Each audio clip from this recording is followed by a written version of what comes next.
about Sinoxen. My name is Trevor Solway. I'm a Blackfoot filmmaker from here, Siksika Nation. And I grew up here first 18 years of my life, and I still come back all the time. I just live in Calgary. But yeah, all my films and my work is based here and shot here in Siksika. Yeah, glad and happy to be here. Thank you. When did you start with film? I've been making films for 10 years now. Been doing it for my full-time job about 6 years. But yeah, I started when I was 21. I went to an all-Indigenous film school in Vancouver, Capilano University. Dorian Manuel was on IIDF program. And so I took that program for a year. I intended to be out there longer, but I was pretty young and I was really lonely for home, for Siksika. And it was a culture shock being out there and just seeing other natives in a big city and different environment. I grew up here in the prairies, so kind of being by the ocean and sandwiched between the mountains kind of made me feel claustrophobic, and I just didn't realize how much just the land you're on and the people you're surrounded with make up your identity.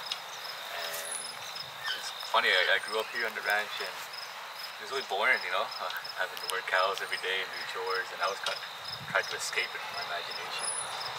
But when I was in film school, it's the one place I missed the most, and so I ended up coming back home, and I've been home now for 10 years making films, and it's been great. Don't regret it. How did you stay grounded through that culture shock?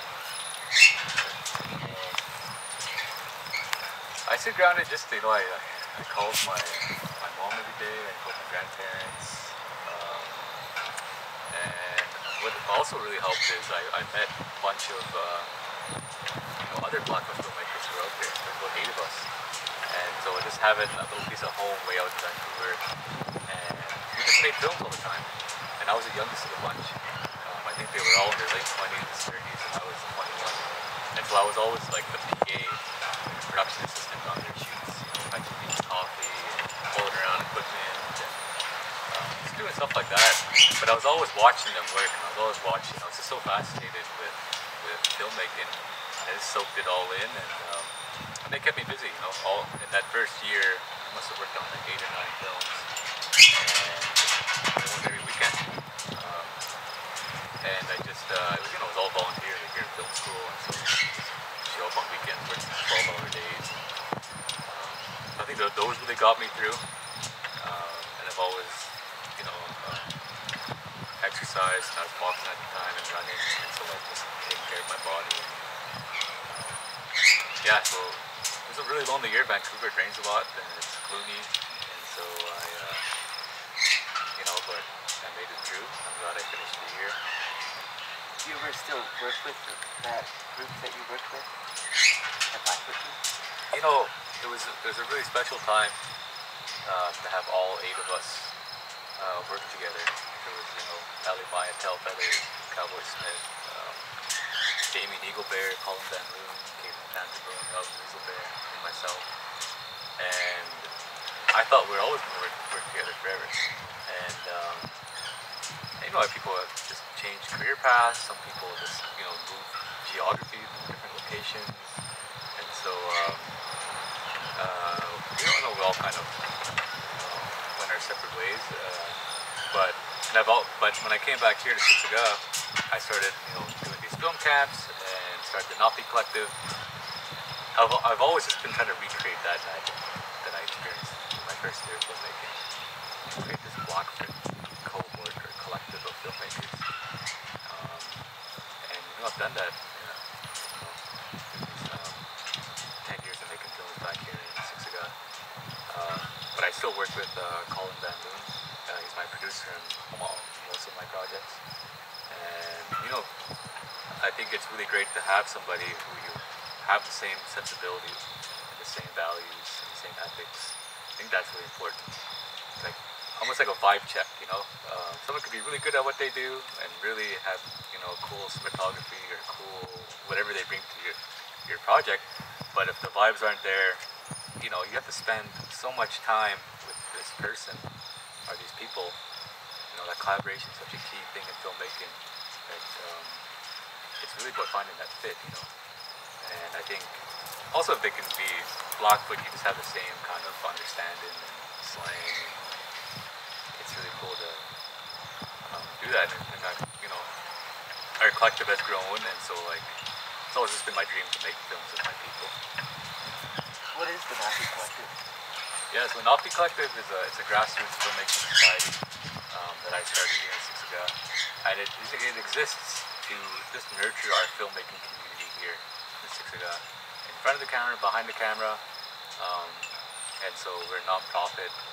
We started in 2018, and we've made 10 narrative films, and so they're all short films, and they're first-time directors, actors, and we just kind of rotate roles. I produce all the films, and so I mentor, you know, the people in the collective. And yeah, and we have like a script club. Every once a month we come in and read scripts, anyone in the community or inside the collective, and we just, you know, brain jam on them. Sometimes it'll be a joke and we'll just all add on to it, and it just becomes this really cool idea. It's really cool to see how, you know, I've written a lot of projects by myself, but when you have so many people just like contributing to it, the idea just grows and grows and grows.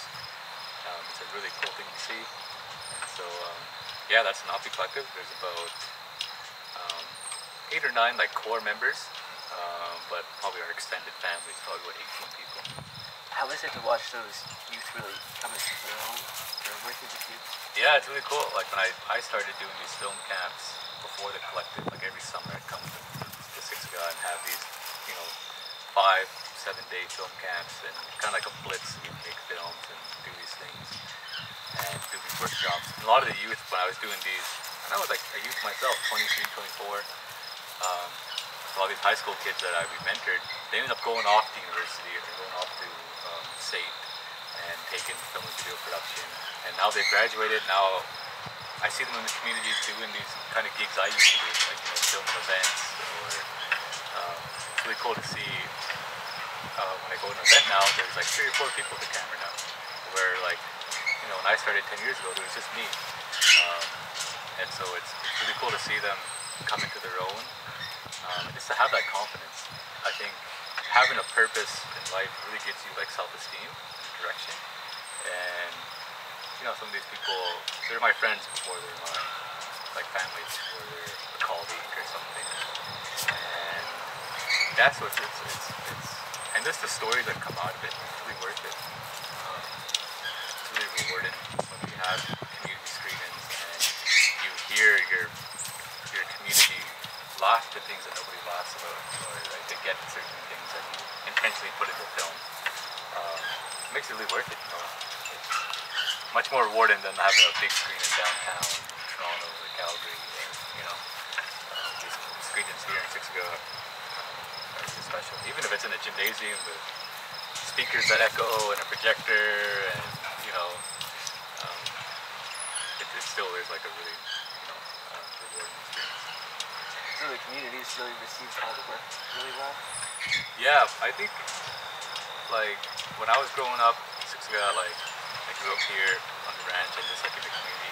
I never seen anybody with a camera, or I never, like, when I would watch movies or TV, you never seen authentic Indigenous representation, or Blackfoot representation more specifically. And so I think when the community sees locations they recognize, people they recognize, stories they recognize, it validates their experience, it validates their existence. And then they see, I can do this too, or, you know, I can see myself in the movies, like, I want to direct movies, or, so yeah, they've received it really well. And when I want to film something, like, people are always just so, like, welcoming. Like, you know, I'm shooting a Verite doc right now, and, like, I'm kind of flying the wall of observation of people's lives. And like I don't get the chance to explain my doc, and they're like, "Yeah, let's do it." And so like I'm in their face. Yeah, so like the community, like they've always just been really accepting the way, like just allowing me to film their lives and document the location I need. And people have always just been like welcomed me with open arms. And I think it's because they've seen me grow up, or they've known me from childhood, or they're my friends or my cousins, aunties and uncles, or like it's because they know me. And so yeah, it's been good. How has that impacted you having so much community support in your work? I think like this is a really hard profession and a really hard way of life to be a filmmaker, to be independent, and kind of the gig economy. And I don't like to say that I'm like self-made, because a lot of people have just supported me, or kind of come in at the right time, gave me the right advice at the right time.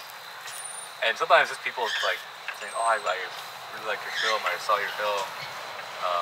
It gives you that extra little energy to keep going, a little bit of motivation to keep going when things get really tough. And so I think, and there's sometimes where there's a little part of my film where it's kind of like a throwaway line, a narration, or a piece of dialogue that I just didn't really feel. I don't think it's the best part of the film, but to somebody else, it is like what they liked about it, or they did, go home and be inspired by it, and that's really cool to hear sometimes too. Yeah. Well, how many films have you made on your own, and then how many have you been a part of before you went full time? Is that the right way to ask that? Yeah, I think there was a period of my life where I did a lot of corporate videos, kind of for clients, or do if some organization in Siksika wanted a video filmed at a conference or an event, program they were doing. So I did a bunch of those. I can't even count, maybe over 50 of those kind of little videos. But they really helped me develop my craft and bring me closer to my community. In terms of more creative documentary narrative stuff, I've lost count on that too. I don't even know. It was close to 20. I've just now started to reach into broadcasters. I have a couple of documentaries on CBC, two feature documentaries. I'm working on my third right now. I have a series coming up called Tales of the Res. It's a horror comedy anthology series on APP and Lumi. I directed a couple episodic things for CBC Gem and APN, and all within the past year. It's crazy. I did 10 projects last year. Directed 10 projects, and I do both documentary and narrative. So narrative is a fancy way of just saying fiction or scripted, and so I dabble between those two filmmaking mediums. Do you have one that you prefer? Not really. I think I'm just really passionate about storytelling and filmmaking, and I think sometimes when a story comes to me, it's almost like it tells me how it wants to be told. And this is my job to conduit and tell that story. And so it's just when that story comes to me, it's what tools do I need to tell the story? And it just gets me excited. When you think about it, there's just a million ways to tell the story. There's a million options, and it's exciting. There are different things. Documentaries are. It's weird. A lot of my documentaries are really serious and about emotional things and sad music, but then a lot of my narrative stuff is really, I can't escape it. I'll try to make something serious, but then there'll be a comedic element that comes out, So yeah, they're both fun. They both have their different things. Of course. Does your childhood imagination that you were speaking about earlier ever come to life in your project? Yeah, definitely. I think growing up here around the ranch, it's just you kind of get used to a routine of your chores, or working with animals, and being with all your cousins, and this was our playground. We didn't have monkey bars or swings or anything like that. We just jumped around these corrals, played tag, hide and seek. My grandpa would come, every morning. We'd all be a bunch of us laid out in his basement, and then he would come up. He would be at the stairs and boys, you want to get up? Day's almost over. It'd be 10 a.m. or something. And then he'd probably be up at 6 a.m. So come upstairs all gummy-eyed, and my grandma cooking pancakes. Then he'd call me over, and I was one of the oldest, and all my cousins were like step ladders underneath me, different ages. And I needed, "So what are you doing today?" I'd be like 10, 11 years old, like, "I got no plans, like, I'm here." And then he'd tell me, "Well, I got some things around here I want done. I want," and he'd kind of point around his ranch, um, different chores we had to do. Then he'd, go to work, or he'd, go to a horse race or a horse sale, or he always had something that he was doing, busy guy. And then so after our pancakes, me and my cousins would go around and we would do chores, and we would team up on them. Um, and I just knew all my cousins and their strengths or weaknesses or their temperaments, and all these two can't be together, and. And so, like, I think kind of like the banality or the mundaneness of this place made me have an imagination, and I saw a lot of beauty in art here. And in a way, I kind of like in my youth, I kind of rejected the cowboy identity. I was always kind of felt like I was not manly enough for it. I was kind of a sensitive kid growing up, and my older brothers were more of the athletes, cowboys, and cowboy up mentality. And so, in a way, I kind of rejected this place and this identity. But a lot of my films now have that kind of like I keep finding myself coming back here. Like my grandpa's documentary was shot here. A lot of these like Indian cowboys I write into my scripts. A lot of those people I grew up looking up to find their ways into my scripts and ideas. And sometimes it's that childhood nature too. I think that's where the comedy comes from. Just growing up with my cousins. Yeah. Well, it sounds like family was super important.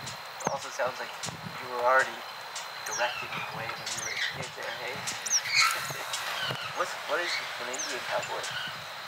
Yeah. Indian cowboy, I think, our people have always been horsemen. Horsemanship has always been, a big thing in our culture, even before colonization. Hunting on buffalo and getting on horseback, and going on raiding parties and wars, like you had to be connected to your horse. And I think too that took a kind of ultra masculinity to do all that work. And so when the buffalo, left these plains and exterminated by settlers, and replaced with cows, like that transition for us was in a way easy, because we're still on horseback and we're still utilizing the horse as a way of life, and so yeah, I think, but also too, like, agriculture and ranching was also forced upon our people, and our people not only like adapted to that new way of life, but they thrived at it, and it's because our people come from like a collective approach to everything, to wholeness, to community, helping each other out.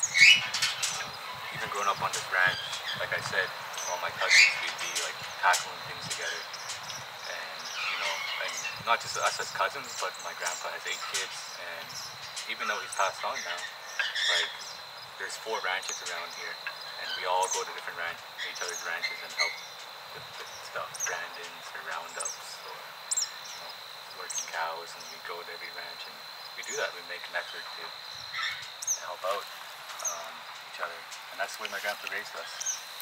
And I have a cousin here, Adam, and he followed me into filmmaking, and he's doing it full time too, and he's more into cinematography and camera. But it's because of our upbringing on the ranch that we're able to like work closely, and we have like a shorthand language, and we just have like a respect for each other that my grandpa showed us. And so in a way, the way that I was raised here, and this kind of collective approach, I try to bring that into when I run my collective and when I run my sets as a director. I try to, I think this redefined and reshaped the film industry, and I think the way it exists right now in Hollywood and a lot of these big films come to Calgary. There's a lot of productions happening in Calgary. But I find oftentimes art and ego intersect. And I think there's a lot of toxicity sometimes in our industry. A lot of this kind of, toxic masculinity, or need to like prove yourself, or need to like belittle people, hazen. And that's not a part of our way of life and our culture. And anything, it deters. People wonder why there's no Native people in these unions. It's because of that kind of attitude. And so through grassroots things like the Napi Collective, we're trying to change that. It's almost like when we're doing these workshops and we're given knowledge to somebody, that's like a gift. And when you give a gift to somebody, you wrap it up nicely, you put a bow on it, and there's thought put behind it, and you give it to them.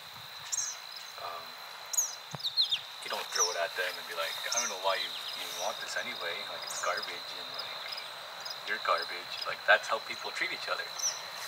And so back in the day, when you give somebody a gift, it was sincere. My friend Doug Winnipeg came up with that analogy inside our Napi Collective, and it's something I remind myself of when we kind of come into conflicts or disputes in the collective. I always try to go back to that little story. Yeah, and sorry, I went off on the cowboy thing, but it was a way of life that was forced upon us by Indian agents, but we not only adapted it, we made it our own, and we're thriving today, and we've been able to support our families through ranching and farming.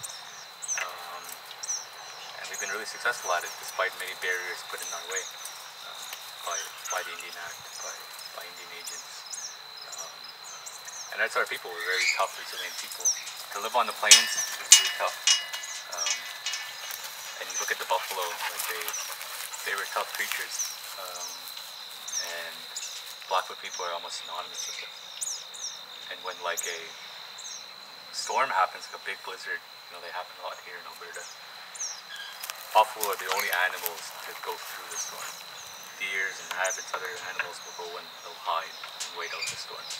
But the quickest way through it is go straight on into it, put your head down and just take it one step at a time.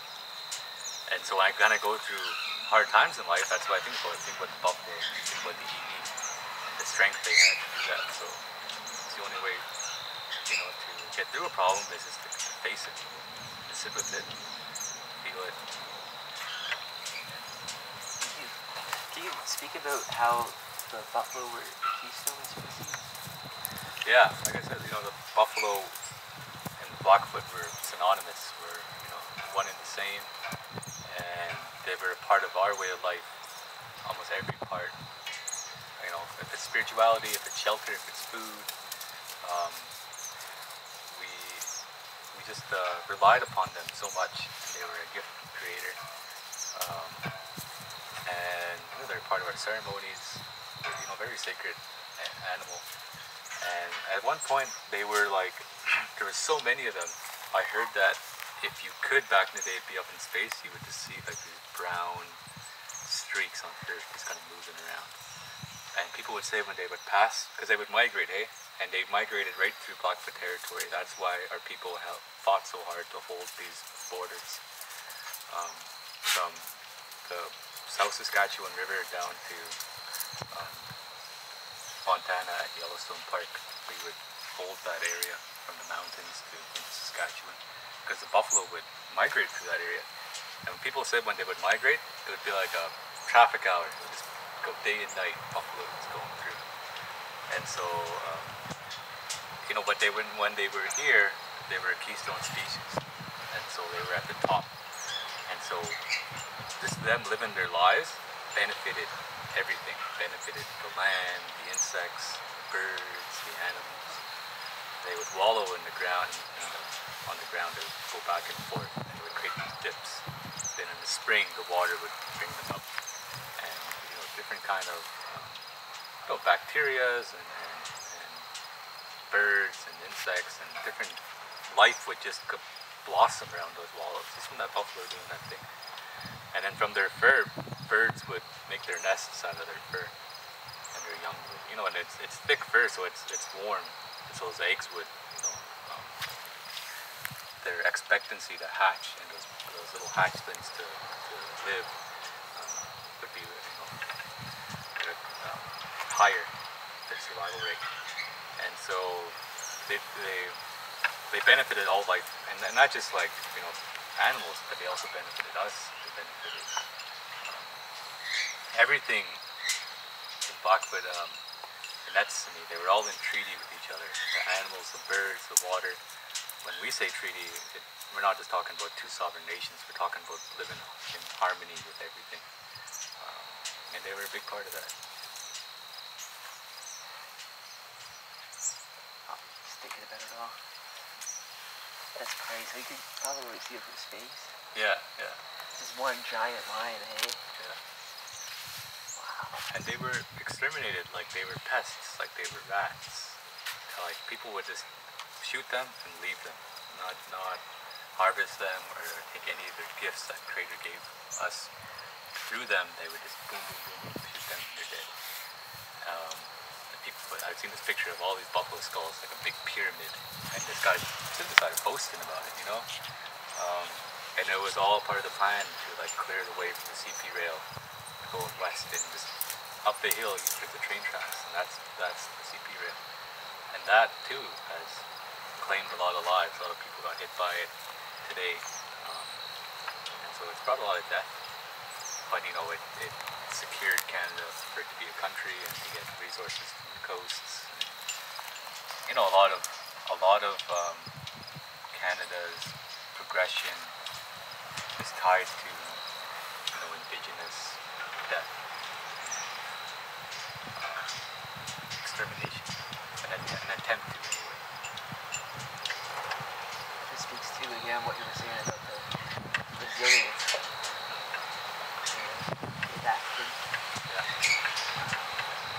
No, I've seen that picture too that you're talking about. It's like a huge mountain swamp, right? Yeah. Oh, God. Lizards took it. Genocide, I think. Yeah. Bison are beautiful too, hey? Like, they're just big creatures. Yeah. There's a whole bunch out to the end of the East Yeah. And so it's always scary driving by them. Not really scary, but you kind of just like, oh, what are you going to do? Yeah. Especially if you're in a little car. There's like different attempts to bring them back. I know a guy named Dan Fox in the Bloods. The other Blackfoot Reserve down by Lethbridge, he has a whole ranch of them. And they harvest them, still use them for ceremony. It's really cool. See that in Lemon Lake too. Oh yeah? That's the tree there. Yeah. Wow. So how important is it then that, you implement this history of resilience and overcoming genocide, erasure into your film projects? I say it's a part of it. I wouldn't say it's the whole thing. I think sometimes it's that resiliency and like everything to overcome. It's like our people had to win the lottery generation after generation for me to be here today. To survive in so many things like extermination of the buffalo, smallpox, this poverty, residential school, Siksika school, alcoholism. It's all these things for me to be here today and for my nephew to eat the cereal inside. So it's a beautiful thing. And when life gets tough or like when I don't feel like I want to make a film or work, I just kind of think about that sometimes. Like even my grandpa, this a couple of generations ago, he built this place because this was the only way of life he knew. This was the only possibility for him. There was no be a basketball player, be an artist, be a doctor, be this and that. He didn't see it. He only saw this because that's what his dad did. That's what his dad's dad did. And so, in a way, like my grandpa lived a really hard life for me to be an artist, to be a filmmaker, to travel, and to do things like play pretend with actors and stuff. And so, really grateful. And but in a way too, sometimes it gets exhausting being resilient and being tough and being,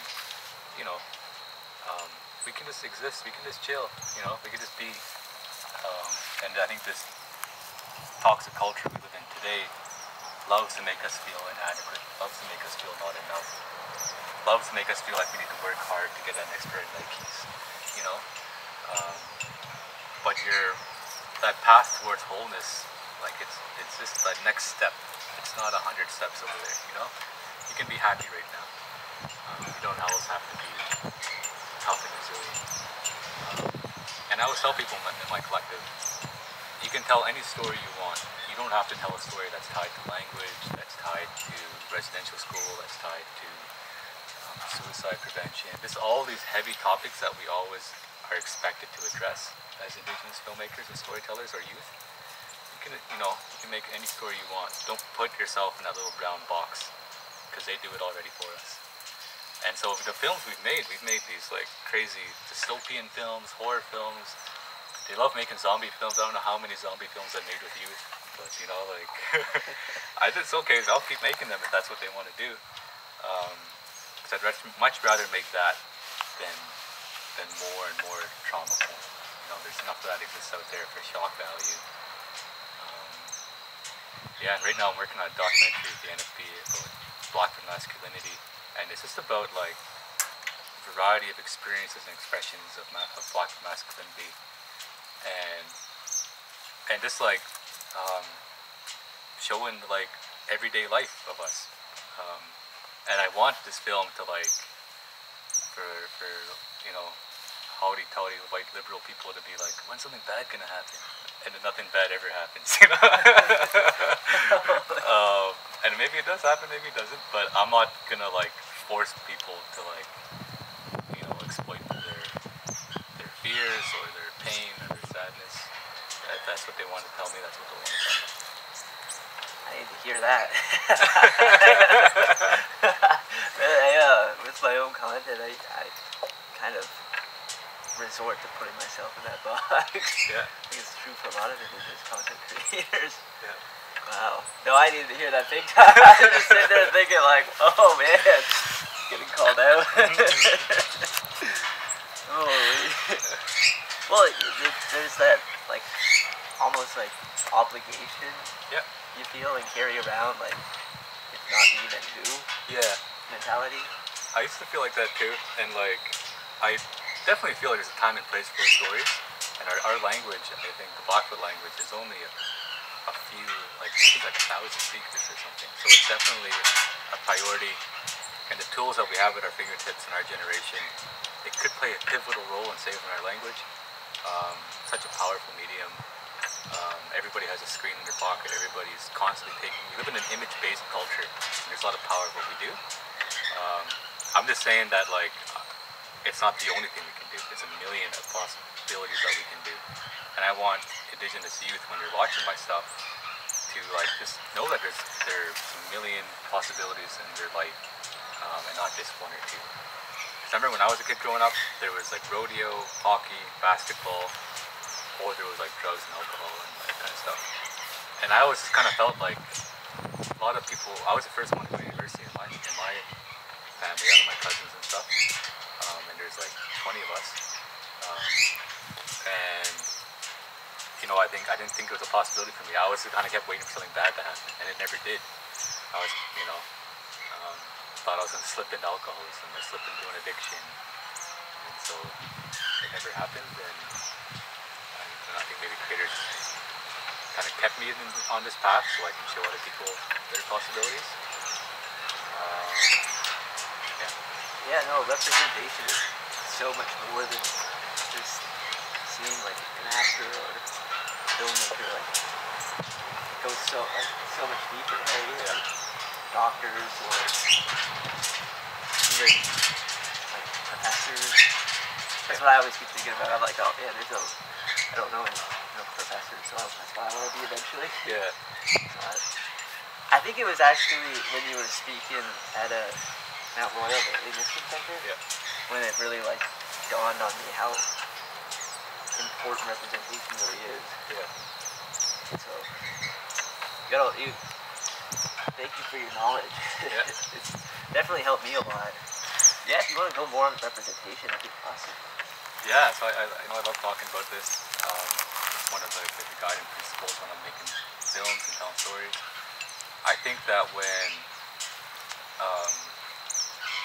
you tell a story, it's a representation of that person, which becomes a representation of that community, and a representation of like that, you know, of the suffering brown skins, you know, and that experience, um, and truth. I think there's so many times where you're like, oh, I saw this in a movie, that's why, you know, that's why it's true.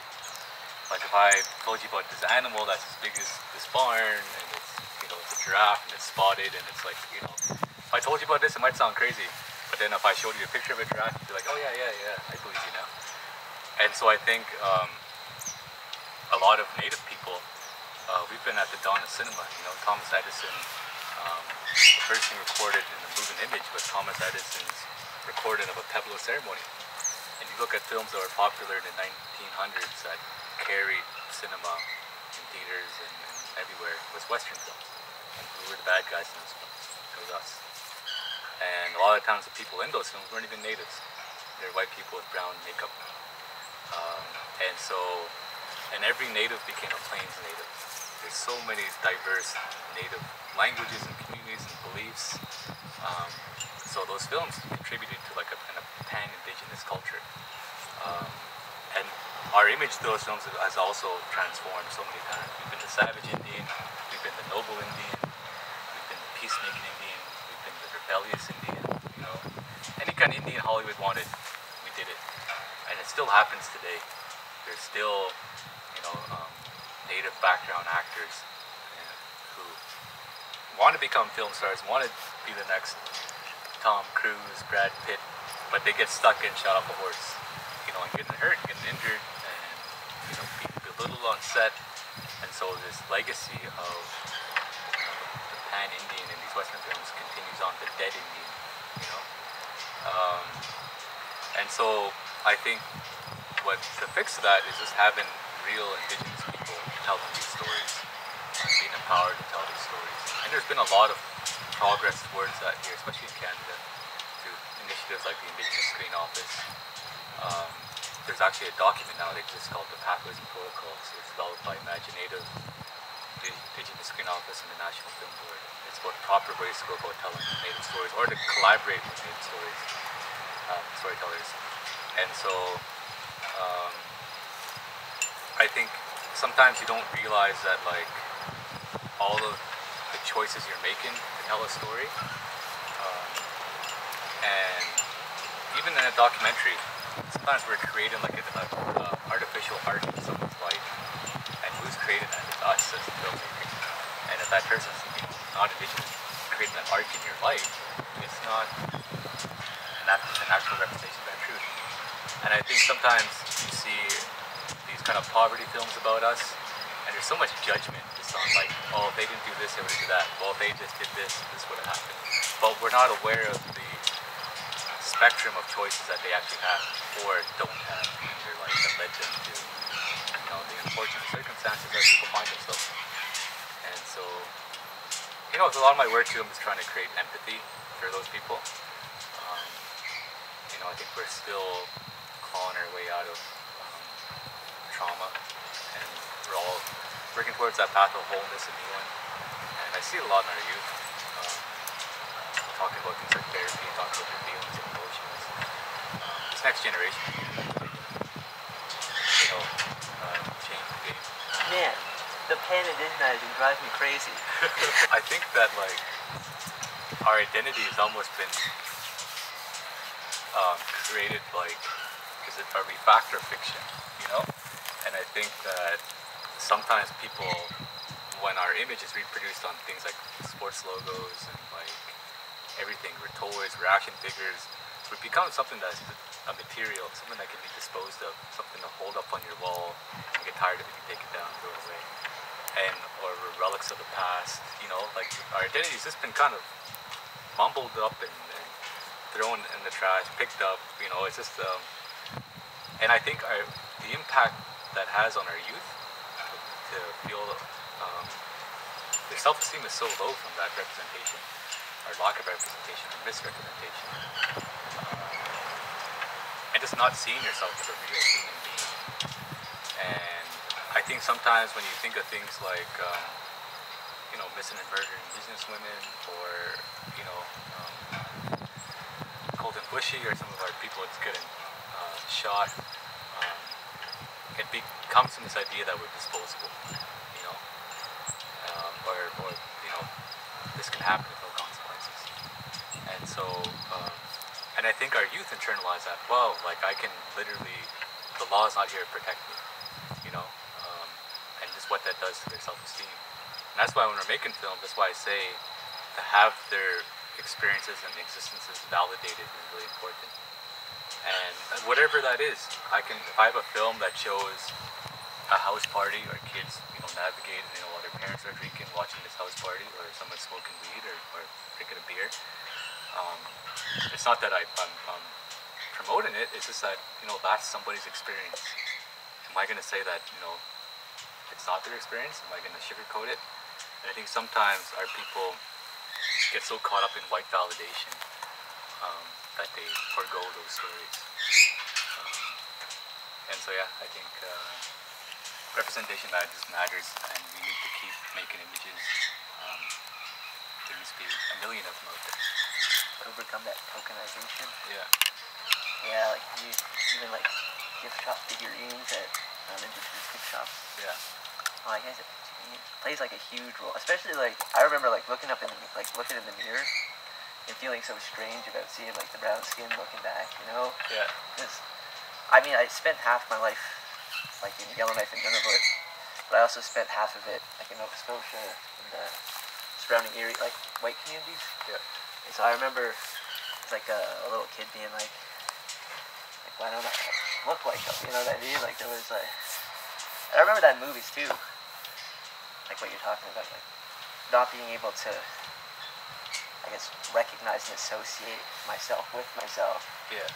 There was always that disconnect, right? So it's amazing the work you're doing towards that reconnect. Yeah. How can other non-Indigenous groups work towards that? Well, I think, you know, there's Pathways and Protocols document that exists. It's available free online. It's a Google search away. I think this supporting Indigenous filmmakers or storytellers or artists or whatever. And doing that work by yourself. I think I saw a video recently of Taika Waititi that was like, why is this our problem to fix? Why should I answer this question? You know, it's not for me to answer. Yeah, so in a way it is like this diversity question and stuff, like it's not like it's like I have stories to tell and I have things I want to do, and it's not my place to fix this, you know. Yeah. That's so valid. They can indigenize us, they can reverse it. Yeah.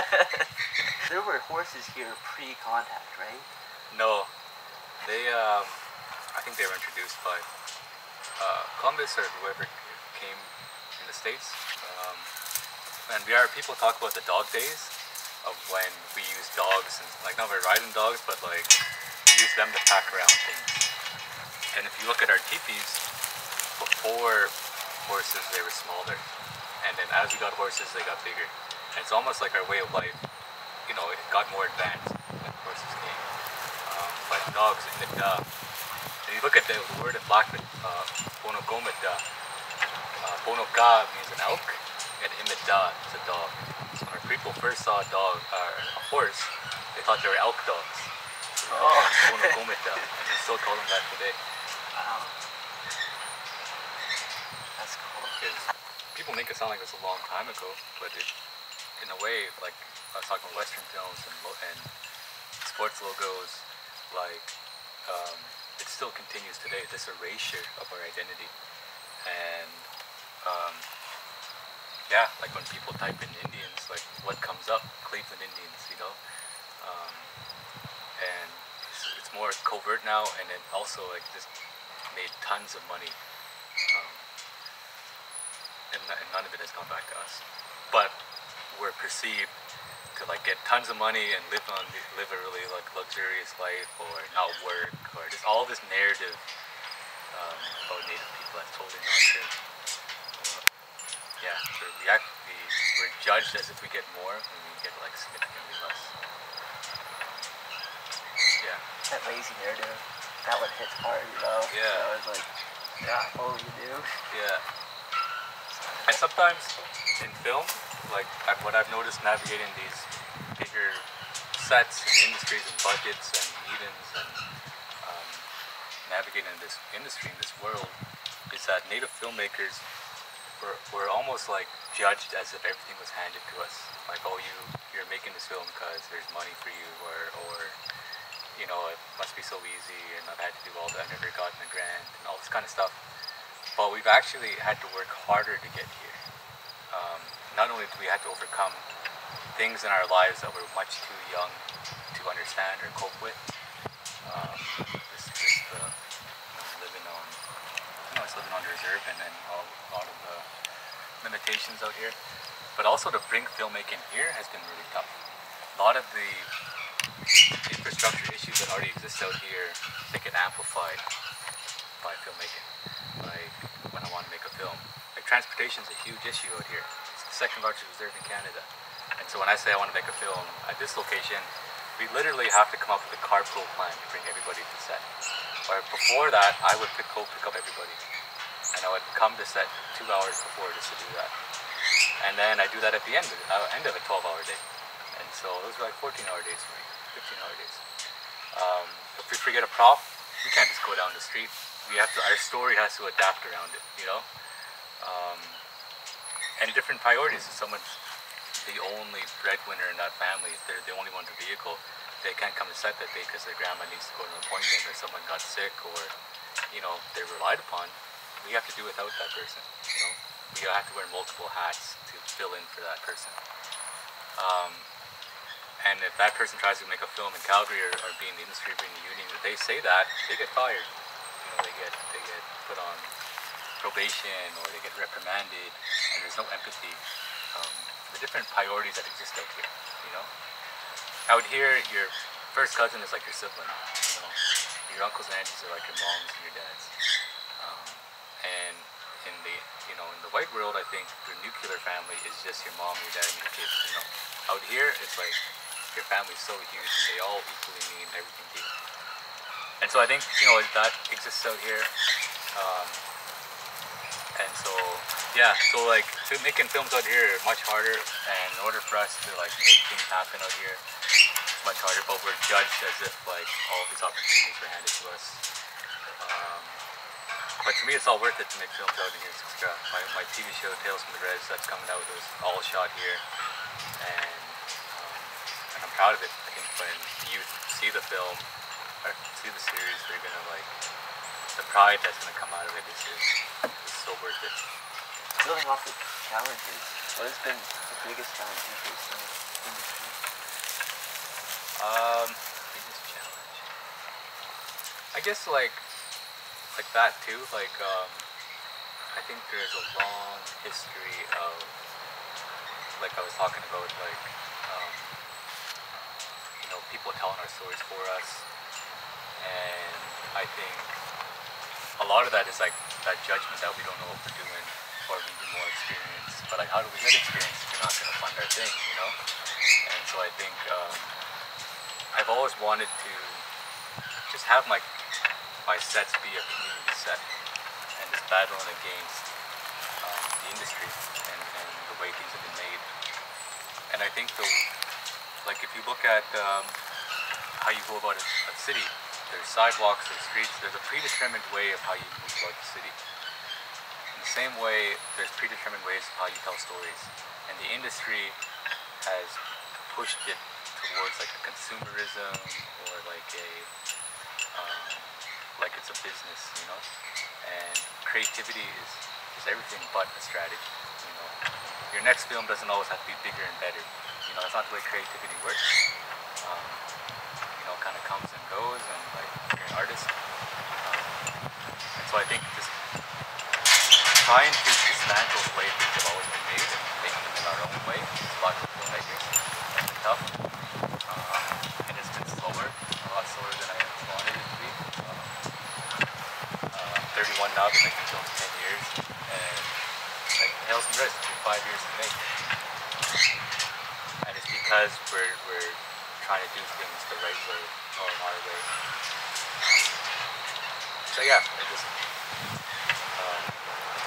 trying to reimagine and dream of a better film industry that's inclusive of our community and our values and our beliefs. Has been my biggest challenge. Not everybody wants to let go of a system that's benefited certain people for a long time. What's been the most impactful project you've worked on? Yeah, I think my documentary about my grandpa, Siksika Nation Road. That was my grandfather's Blackfoot name, and his Sonny Solway. And yeah, I think it was really important for me to name it that because Blackfoot, when we introduce ourselves in our Blackfoot name, we're calling our spirit beside us. And I've always been taught that our spirit is almost always behind us or beside us. It's always with us. And that little, when you have a gut feeling or your intuition, that's really just your spirit trying to tell you what to do, where to go. And so we're always said to call yourself, call your spirit, call your name. And so every time people talk about that documentary, they say they could be the horse who never rode. They're calling my grandpa to be there. And so every screening we're at, every time it's shown on TV, he's there. Anytime my cousins or anyone in my family misses him, he's there. And yeah, it's been the most impactful. And I get this question sometimes, how long have you been thinking about this project? Or how long have you been working on it? And in a way, I've been working on it my whole life. Since I grew up with my grandpa, raised by him. In Blackfoot, I'm considered a Ipadepuka, raised by the old people, raised by both my grandparents here. Yeah, and he meant a lot to me, and he passed away when I was 28, and I was really busy a lot in my 20s, university. I didn't take a year out of high school, going right to university, finished. I was just always accomplishing things and doing things, keeping busy the way he would around the ranch, but in my own way. And in a way, I would bring back all these accomplishments to him, and I'd be like, look at this, and he'd kind of nod it off, or, oh, that's nice, and then talk about something else on around the ranch. In a way, I was kind of being like, love me for this, love me for that, and he just wasn't a guy who said things like that, I love you, or come hug me. His emotional intelligence was low. Because of things like he went to residential school, he wasn't told those things or hugged and kissed. From a young age, he was denied his authentic self. Literally not told to speak his language and be who he is. When you're told as a young kid who you authentically are is wrong and bad and evil, you become hardened from a young age. And so he grew up an old man, not saying things like I love you all the time. And so, and as a sensitive kid, I always looked for that. And so I think all my life I was looking for his validation. And he died, never giving it to me. Or at least I didn't, not in the way I wanted it, And I realized that before I made the film, I almost had this tangled ball of yarn in my chest. And through making the film, I had to untangle that ball of yarn and just figure out, why am I feeling this way? Where is this coming from? And the more I answered those tough questions, the more free I felt, the more peace I felt, the more closer I grew to myself. And I learned that the only person you need validation from is yourself. You need to become a better friend to yourself. And before I made that film, sometimes when something would go wrong in my life or in a film or a project, I'd be like, why did I do that? Instead of why did I do that, The first one is more of a statement, and the second one is more of an actual question. And when you're able to ask yourself those questions in a way that's judgment-free, the more that you're able to understand, how long have I been holding on to this, and how is it showing up in my life and my relationships. And I heard Gabor Mate said, only when compassion is present will you allow yourself to see the truth. And so yeah, this documentary it was navigating grief, holding his trauma, my parents' trauma, and my trauma all in one film, and it was really hard to do. But I had a lot of help and support from my family, especially my Uncle Ike. Spirituality, like, he really helped me through it. He taught me that there's this red cloth, this cloth he gave me. So anytime you're working on this project, open that cloth, put your laptop on it, write it. You're on set, bring that cloth with you. So then when you're done, fold it back up. After every day you're done, fold it back up. So you're not walking around with these heavy things you're talking about. And when you're done the film for good, making an offering. And so when I got done that film, I went to my grandpa's grave and I tied it to his grave. It's still there today. But it was a way for me to protect my spirit. And I think you look at a lot of people in Hollywood, you look at Heath Ledger, it's a lot to take off the armor of everyday life and to open up your heart and tell these stories. And some people are not able to put it all back together. And some people are still carrying around the stories that they told, or holding the feelings of the people that they're working with. And so I'm thankful for my Uncle Ike. He's almost like, he's like the secret sauce that makes, me, keeps me going and keeps me telling stories. And sounds like it's incredibly healing. I was thinking about I've never seen the cloth in it. But the way you were talking about putting yourself back together after the project's done. Do you want to talk about the history of the Siksika Reserve? Yeah. So Siksika is one of 4 Blackfoot tribes. There's Siksika, Gaina, Piikani, and Piikani. Piikani got kind of cut off at the border, so they exist in ground in Montana. But we're older than that border, our people, and so they're still our brothers and sisters down there. We're still a big, strong tribe. Siksika is one of the 4 Blackfoot tribes. We're the North Blackfoot, and this is our home. And the Blackfoot people, and we like to call ourselves Netsitipi. Netsitipi means the real people, and that's something I always try to remind myself of. Is that just that word, like being a real human being. And I think our people are we still hold a lot of our ceremonies and our beliefs and our values. We're a very distinct people, and they call us the Lords of the Plains. Maslow's hierarchy of needs, he actually documented our people, Siksika, to come up with that.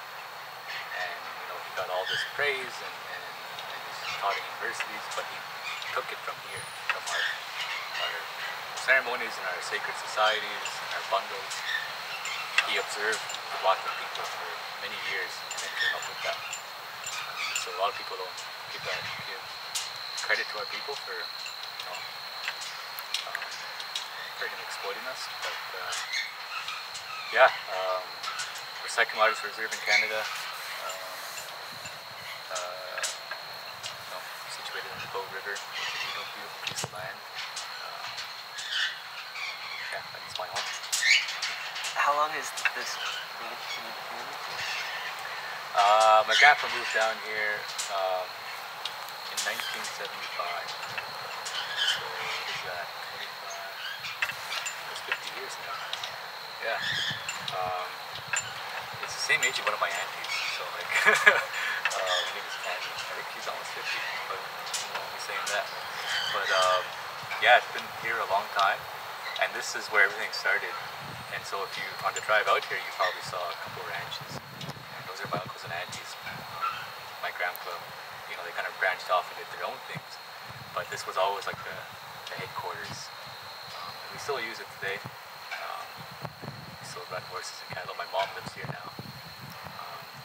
And so, it's like always been home to us. And it's just a perfect little place, like right in this valley. The Bull River's right there. The Crowfoot Creek runs over here. And this is like my special place. I like to come, and sometimes come out here and when the city's too loud, or sometimes I'm traveling a lot to film festivals or for work. I like this place, like grounds me. I always need to like renew my spirit back here.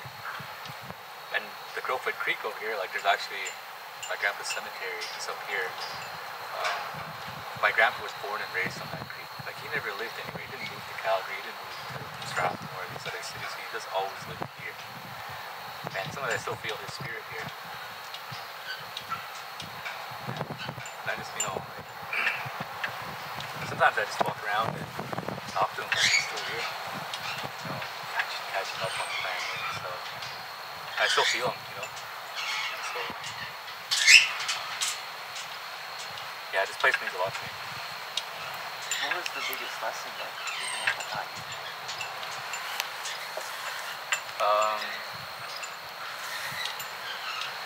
It's a lot. I was actually just thinking about this on one of my runs, but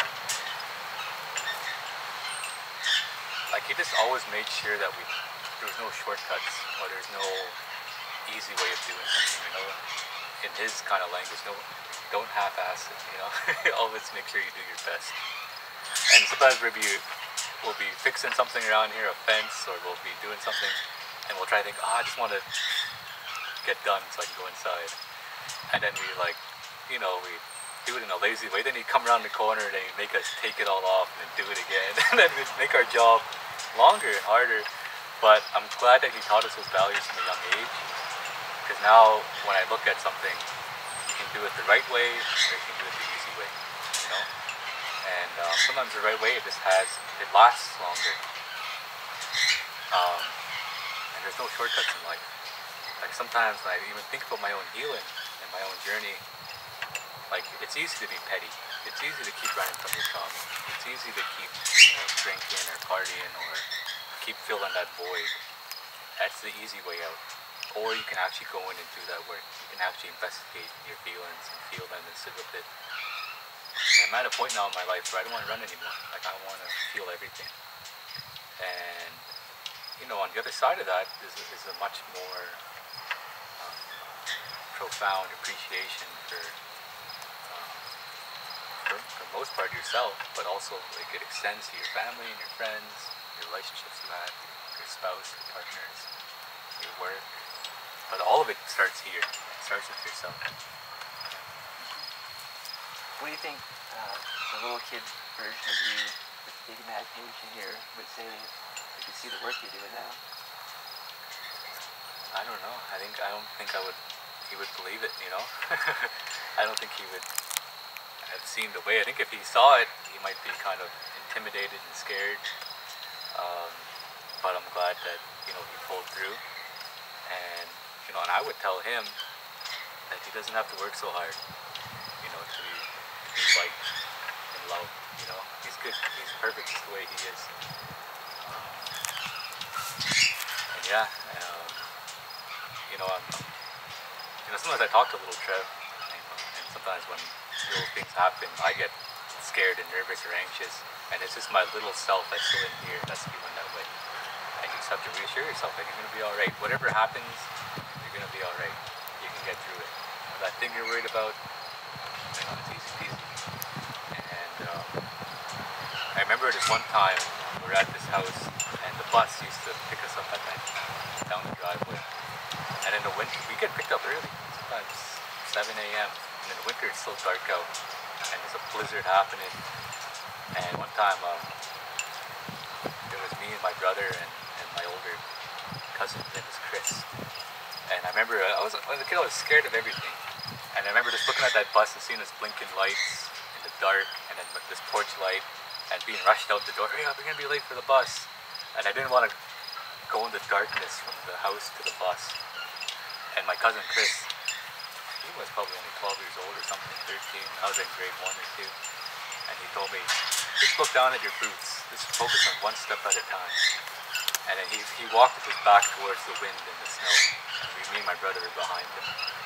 And I remember just looking at my boots, and I didn't want to look to the sides because it was dark and it was blowing snow. And by the time I looked up again, we were at the bus, and we got on at the school that day. And I still remember that. And sometimes when I think about a big project that I have to do, or something scary, like I just remember, this is one step at a time. See what's in front of you. Take care of today. Tomorrow will come and you will fix that problem tomorrow. But just, be comfortable with yourself right now. That's it, yeah. What do you think your ancestors would say? Yeah, I don't know. Like, I think, I always think they're here with me. And when I pray every morning, I call upon them. I call upon G'day Kidoki, my grandpa Sonny. I call on his dad, Abesibi, Trevor Solway. I call upon my grandma's grandfather, Kidoki, Amy's mother, Lino Kakayu, and George the Leather. I call upon all of my ancestors to walk with me that day. So I do think they're here with me. And sometimes I feel like they're guiding me through life. And so I think they would be proud. And sometimes in life when things do work out for me, I think it's because they're kind of shaping things around me. They're my helpers in life. And I think they would want me to keep telling stories. So like that's what I'm going to keep doing every day. All we do is tell the day I leave this earth. What was it like being named to Calgary's Top 40 under 40? Yeah, it was a great honor to be recognized that way. I think at the time when I was 29, I was the only one in the 20s that was on that list. And it's cool to like just be recognized among like these doctors and engineers and people who are doing really important work. So it was really cool journey and experience. But I think too, it's what every time I get honored like that, I think that youth who are watching it, they see that, oh, like I can do this too, this is a possibility. I also exist and deserve to be in these spaces too, among doctors and engineers and teachers and professors and these movers and shakers. I can do that too, and I belong here. I think, being from Siksika, growing up out here and moving to Calgary, a big city, was intimidating for me. But when you were able to see other people who look like you represented in those spaces, it creates space for you to dream and to explore your potential. And so for me, like that's what means the most about being named Top 40 under 40 is the path that I'm carving for the next generation. And I think I was the only Indigenous person in that class, but I think 10 years from now there'll be maybe half that class will be Indigenous. Do you have any advice for any Indigenous youth who are looking to get into film? Yeah, I would say that creativity and sensitivity, they're almost synonymous. They're almost the same thing. Sensitivity, it just means that you're fully aware of all your senses. You're able to, smell and taste and feel and hear and see. When you're making films, that's what you're doing, is you're relaying an experience. And the more you are in tune with your own experience and your own feelings, the more you're able to tap into that. You're talking to actors or your camera person. And so to really dive into that vulnerability, if you feel like you're at a block in your creativity, just be more vulnerable, understand yourself and put yourself out there. And don't be afraid of it. I think that for me, that it's been so worth it to go there, to be vulnerable and to put myself out there. And the more you do it, the more you get comfortable with it. I remember the first time I ever showed a film in the theater, I just felt like I shrunk in my seat because I was so nervous. And now, I'm able, I watch all myself. Every time there's a screen, I'll sit there and watch it for the 100th time, because it feels cool. And it's like, and to feel the energy of people watching your thing, it's such a rewarding thing. And that's what we do it for, is to experience this with your community. And so keep putting yourself out there, keep telling stories, and have an open heart. And don't worry about your clever brains. And have an open heart and see where that leads you. I have one more question. Yep. Where do you see your career in 5 years and in 10 years? Yeah, in 5 years, I want to continue to make films here in Siksika, continue to um, mentor and be a part of the Doppy Collective. Yeah, and just, like I said before, I don't see my career as like a trajectory. It doesn't have to be that way. That's like a strategy, that's like a business person way of looking at things. I just want to continue to, tell stories to my community and keep mentoring people. And you never know, like, what stories present themselves to you. And in 10 years, I hope that a lot of these things that have been started in the Doppy Collective, and right now we're working with Old Sun College to start a film academy. Hopefully those things are, we're just creating opportunities and nurturing filmmakers. And the next time I make like a really big film, feature film or series, that I look around set and there's my community members smiling back at me, and we're able to just take in and fully appreciate what we've created and what we're going to keep creating, and the stories that come out of it, the films that come out of it, and just creating like our stories on like such a high production value that also has compassionate sets and our values represented in the films, no matter what they are. They can be sci-fi films, they can be horror films, they can be rom-coms, whatever it is. It's going to be inherently a Siksika story because Siksika people are making it. Awesome. That's all for me. Is there anything else you want to add? No, I'm good. Awesome. Bon appetit. Thank you so Oh, much. thank you.